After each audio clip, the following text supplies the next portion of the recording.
श्रोता प्रेमियों, मैं राम सागर शास्त्री आप लोगों के समक्ष एक कहानी रखने जा रहा हूं। तोता मैना की कहानी। एक बार की बात है, हिमालय पर्वत के सघन जंगल में एक आम के वृक्ष की डाल पर तोता और मैना बैठे हुए आपस में बातचीत कर रहे हैं कि आम्र वृक्ष छाया कै श्रोता और तेई की साख रहे एक तोता। ताढ़िंग मैना अति छविधारी रहे परस पर बैन उशारी। तोता ने मैना से कहा, देख मैना, औरत से बड़ी स्वार्थी और बेवफा जात कोई नहीं होती है। अपने स्वार्थ को सिद्ध करने के लिए वह कुछ भी कर सकती है। मैना ने कहा, तोते ऐसी बात नहीं है। तोता ने कहा, मैना, इसका एक उदाहरण है मेरे पास। इस कहानी को सुनकर मुझे यह बताओ कि पुरुष और औरत में कौन स्वार्थी है और कौन बेवफा है। आज तोता उदाहरण के तौर पर मैना को एक कहानी सुनाने लगा। उसने कहा, मैना, एक बार की बात है, एक गांव में 3 दोस्त रहते थे, जिनमें एक राजा का पुत्र था, दूसरा साहूकार का पुत्र था और तीसरा वैश्य का पुत्र था। तीनों दोस्त हमेशा साथ साथ रहते थे। एक दिन की बात है, राजा के पुत्र ने अपने दोस्तों से कहा, चलो मेरी पत्नी मायके में है, उसको घर बुला लाऊं। दोस्तों ने कहा, ठीक है चलो। तीनों दोस्त साथ साथ चले। चलते चलते पत्नी के गांव में पहुंचे। राजा का पुत्र बोला, आप दोनों लोग यहीं कहीं ठहर जाओ, मैं अकेला ससुराल जाकर पत्नी को बुलाकर सुबह वापस आ जाऊंगा। ऐसा कहकर राजा का पुत्र अपनी ससुराल को चला गया। इधर दोनों दोस्त ठहरने के लिए जगह ढूंढने लगे। ढूंढते ढूंढते उन्होंने एक बहुत पुराना मकान देखा। उस मकान के पास पहुंचे तो देखा मकान के बाहर एक बूढ़ी औरत खड़ी है, जो रो रही है। उन दोनों को देखकर बुढ़िया बोली, बेटा तुम लोग यहाँ क्यों आए हो? उन दोनों ने कहा, बूढ़ी माँ, हम लोग यहाँ ठहरना चाहते हैं। बुढ़िया बोली, बेटा यह मौत का घर है, यहाँ मत रुको। साहूकार का पुत्र मकान के अंदर झांक कर देखने लगा। उसने देखा एक सुंदर लड़की मकान में झाड़ू लगा रही है। साहूकार ज्यादा उस पर मोहित हो गया। उसने वैश्य के पुत्र से कहा, दोस्त इस लड़की से मुझे मिलवा दीजिए।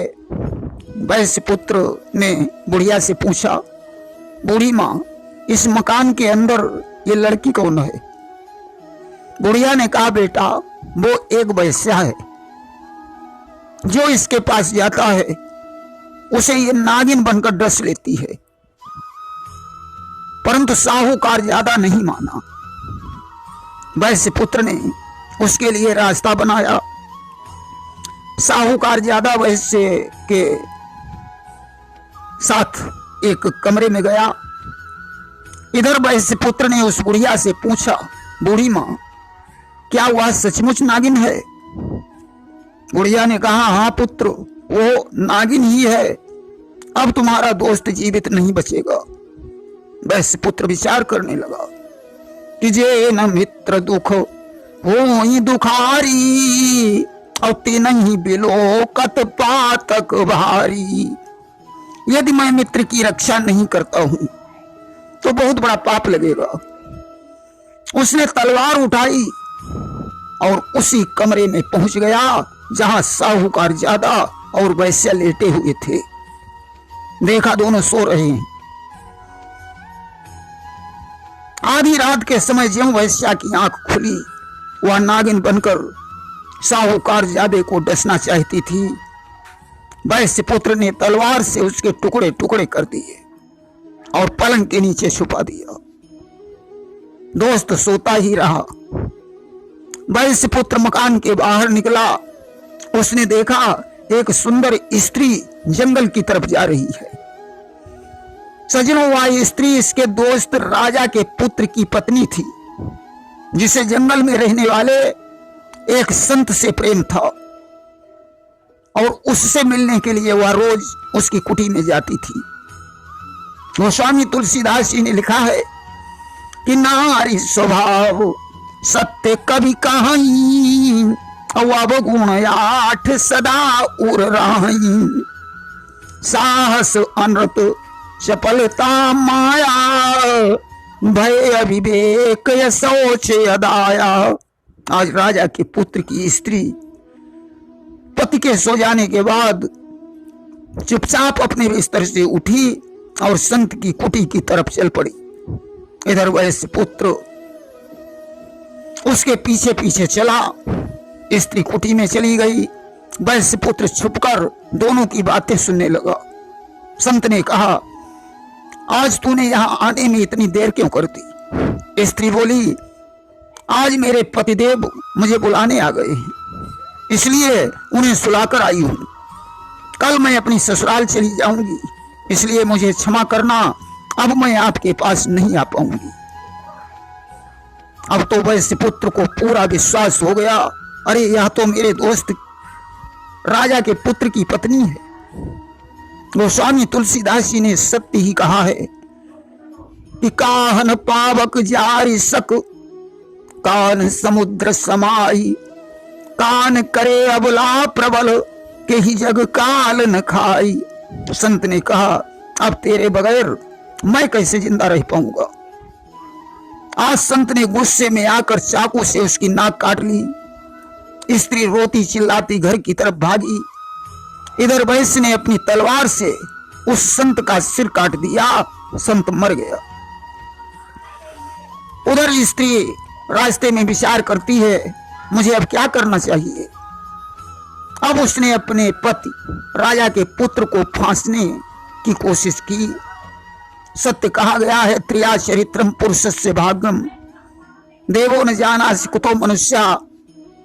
वह बरामदे में आकर चिल्लाने लगी। गांव के लोग दौड़ पड़े। उसने कहा, इस राजा के पुत्र ने मेरी नाक काट ली। लोगों ने उसे पकड़कर राजा के हवाले कर दिया। इधर वैश्य का पुत्र संत को मारकर लौटा तो उसे एक मंदिर दिखाई पड़ा। उसमें बैठ गया। तब तक वहां 4 चोर आ गए। वो काली माता का मंदिर था। चोरों के सरदार ने माता से प्रार्थना की कि हे मां, अगर आज मुझे बहुत सा सोना मिल गया तो रात ही में मैं एक राजा की लड़की की भेंट चढ़ाऊंगा। चोर वहां से चले गए, धन लूट कर लौटे। एक राजा की लड़की को पकड़कर बलिदान के लिए ले आए। सरदार ने एक चोर से कहा, इस लड़की को ले जाकर बलिदान कर दो। बाकी चोर बाहर खड़े रहे। जब उस चोर ने उस लड़की को मारना चाहा, वैश्य पुत्र ने तलवार से उस चोर को मार डाला और लड़की को छुपा दिया। इधर दूसरा चोर देर देख कर पहुंचा, उसे भी मार डाला। धीरे धीरे 4 चोर मारे गए। अब वैश्य पुत्र ने लड़की से कहा, अब कोई चिंता नहीं है, चलो मैं तुम्हें तुम्हारे घर छोड़ देता हूं। कभी ने सत्य कहा है कि नारी जब प्रकृति रूपिणी है, नाना प्रपंच कर सकती है, पर जागृत आत्मा के मन में भ्रम तिमिर नहीं भर सकती है। रास्ते में उस लड़की ने वैश्य पुत्र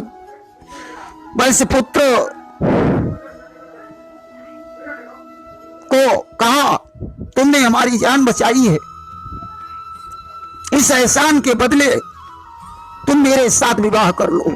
कि उर इच्छा अस करऊ विवाहु, अपूर्व बहु रक्षक मोर उछाऊ। वैश्य पुत्र ने कहा, नहीं सुंदरी, आप मेरी बहन के समान हो, मैं ऐसा नहीं कर सकता हूं।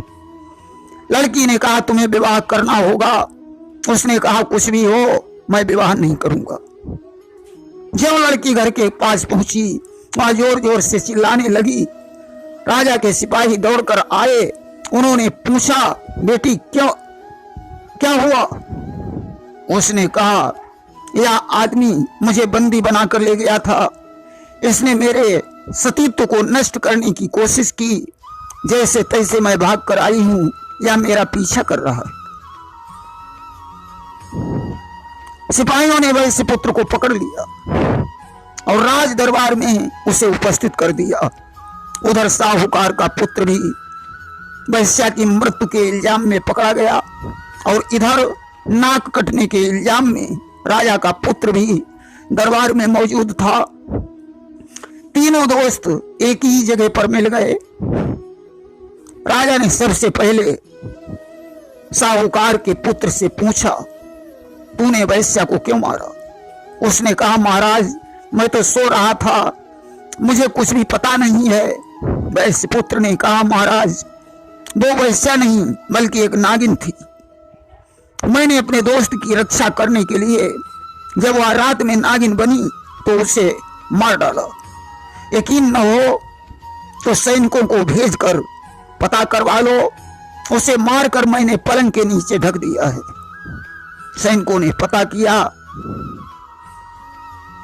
बात सही निकली।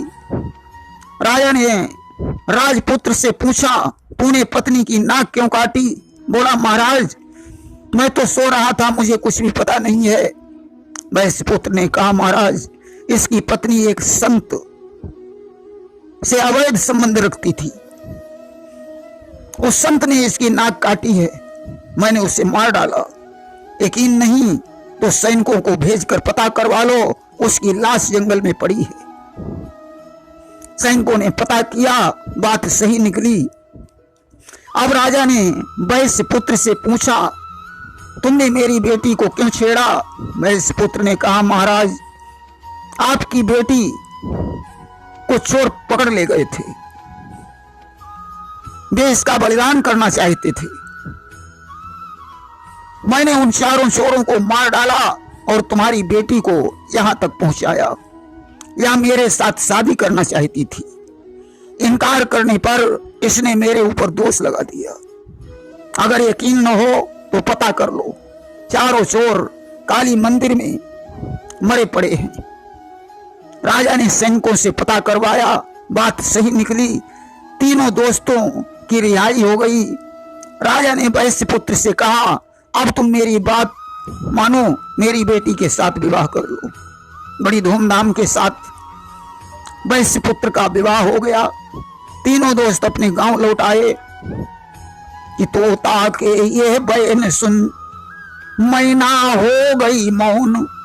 अब मुझको बतलाइए असली दोषी कौन? तोते का उदाहरण सुनकर मैना चुप हो गई। तोते ने कहा, मैना, अब तुम ही बताओ, इसमें असली दोषी कौन है, स्त्री या पुरुष? मैना बोली, स्त्री। इसी के साथ तोता मैना की कहानी का पहला भाग समाप्त होता है। प्रेम सोलिए वृंदावन बिहारी लाल की जय।